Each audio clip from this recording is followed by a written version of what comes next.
sent an email and you're wondering, man, did you open it? Did you engage with it? So quite a number of us. So the purpose with Answerbook is to help sales teams sell faster.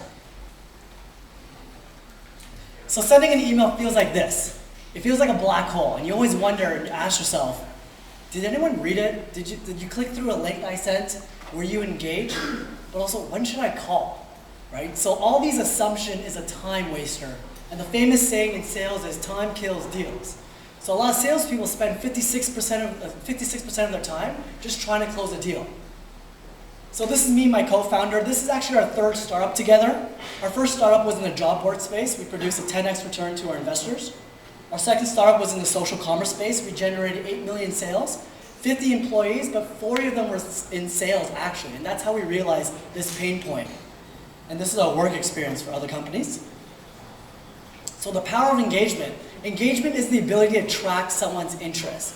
So in the sales environment, the formula is simple. If I can increase my engagement, I can increase how much money I make. So what we want to build is this engagement intelligence platform to analyze all these communication parts.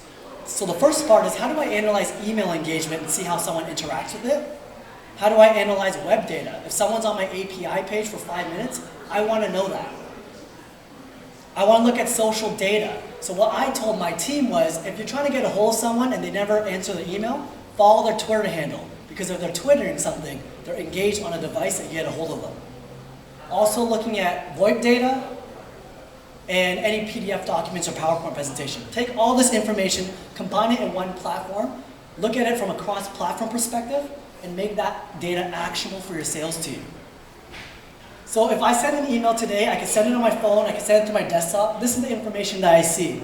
I see who sent it, who read the email. I see where they read it from. I see when they read it, what device they read it. This is buying signals to me.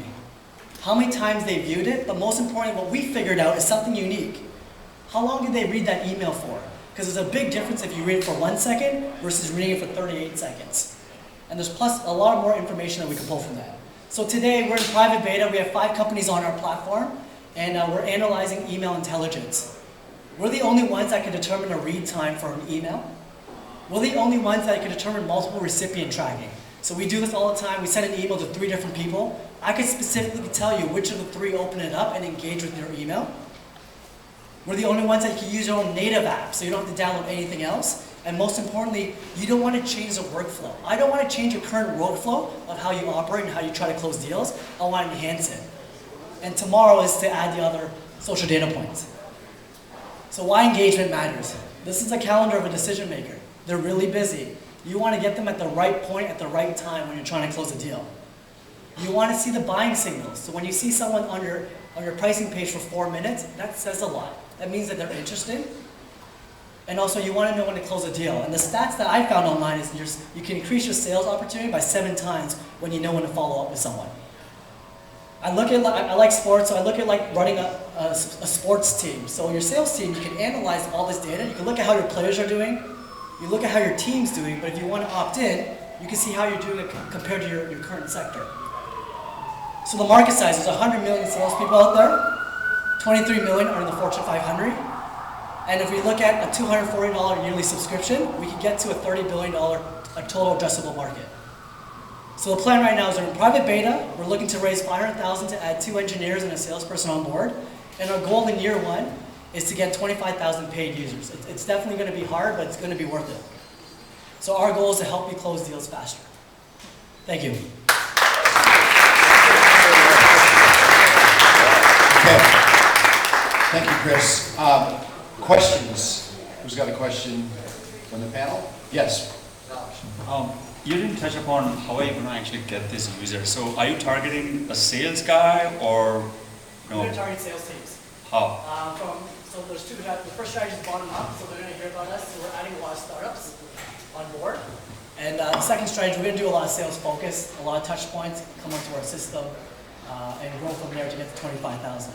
And once when we perfect the sales model, then we can start looking at value-added resellers, business development partnerships. And use your system. Absolutely. Okay. Other questions? Al? How are you going to Have you figured out a pricing model yet? Our pricing model is pull a Salesforce model. So we either charge a yearly subscription, give a slight discount, or a monthly subscription fee of $25 or $30. And then we asked a lot of users. We went from a real estate agent to Mary Kay agent to all the way up to VP of sales, and what's their price sensitivity. Other questions? Do you have time for one or two more? Yes, Paul? So, it occurs to me the way to make money doing this is... Actually, give him the mic, please, Chris. Yeah, it occurs to me the way you make money on this and make a lot of money on this is an enterprise play, right? Companies that have a large sales force scattered across a wide geographic area, they want to know that their salespeople are out there, pedaling like they're supposed to be. And you also want to do everything you can to help make those salespeople more productive, right? Fewer wasted calls, fewer wasted time, because the sales cycle in most companies is where a tremendous amount of money is wasted, right? So that's the whole object here. So it occurs to me that your customers should be enterprises, not individual salespeople. It's more of a B2B. Just take the mic. We're going to go for a more B2B strategy as opposed to getting the one-offs on board. So right now, as we're still young, we're still hustling, we'll go for someone with a team of 10 to 15 that we can easily onboard them. And from an onboarding process with tech, it's easy to get them on board with Google Analytics. It doesn't matter which email platform they're on. We can definitely adjust them. Let's switch to feedback, and Pete, if you could turn your question into a declarative statement, that would be great. Let's start with feedback. Sure. So, you made one thing I just wanted to mention. You made the statement, assumption is a time waster. I don't really know what that means at all. So I would scrap that line as a tagline. I have to think, if you have run a company with a large build-out marketing and sales platform before, there has to be a better example to use than the Golden State Warriors. I don't have any sense for what this product looks like. Is there a dashboard? If I could see it, I think that would really be helpful. Also, there's a lot of other sales-related software, lead gen software, for salespeople in the marketplace they use to track their activities. So if you talk about integration with that, how it might work with that, that'd be great to hear as well. Paul? Great. So I'm a big fan of anything that makes sales teams more productive, okay? Nothing happens till you make a sale. That's the bottom line. And everybody in the business sells, it's just a matter of what you're selling.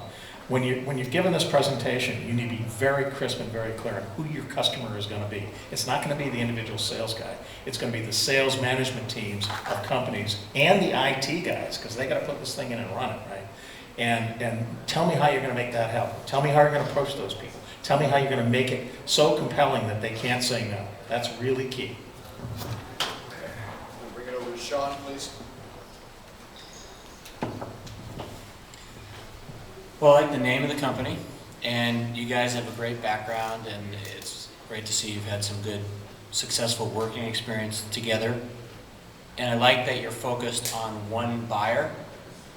But I have probably more challenges than positives. And one would be that most companies have about a 25% budget on top of CRM systems for any additional sales products. So that is about $15 a month for everything else on top of CRM. And if you're pricing $20 to $25 a month, I think that's not going to fly. And there's trillions of add-on products to sales. Your product also does somewhat compete with Marketo, Eloqua, ClearSlide, a bunch of other companies out there. And I agree with Paul that selling to individual sales guys it's really tough to make customer acquisition work there. So I think you still have a lot to do to figure out a business model that works. Alan? Yeah. I would think about how to take your product, well, I would try to decide quickly whether this is a feature or you want to build like a full, suite of products that turn you into a big company that competes against Marketo, that might compete against Salesforce. And I think the easier route is to actually say we're a feature. I mean, these days, a lot of VCs will say, well, this is just a feature, I don't want to invest in it. But that's okay, because you can get to revenue very quickly. It doesn't take that much money to build a fully functional product, and you can get to cash flow positive very quickly. And it's okay to be a feature, and there are features that are being built at 500 startups and YC that are being sold for 20, 25, $30 million. And that's okay too. I would just decide quickly which route you're going down. Knowledge. Yeah, when you were presenting, I actually didn't think I totally understood whether you actually have a product, to be very honest with you. Because I don't think that this is a product yet. I can see it, maybe visualize it in my head, but I just didn't see enough. Which basically means I don't know whether you're going the opposite way, whether just trying to fit your product, whatever you have, into a certain market. So, to be honest, I think maybe it's a little bit too early for you guys, and it's unfair to say that, but I would probably spend a little bit more time on whether this product has a market.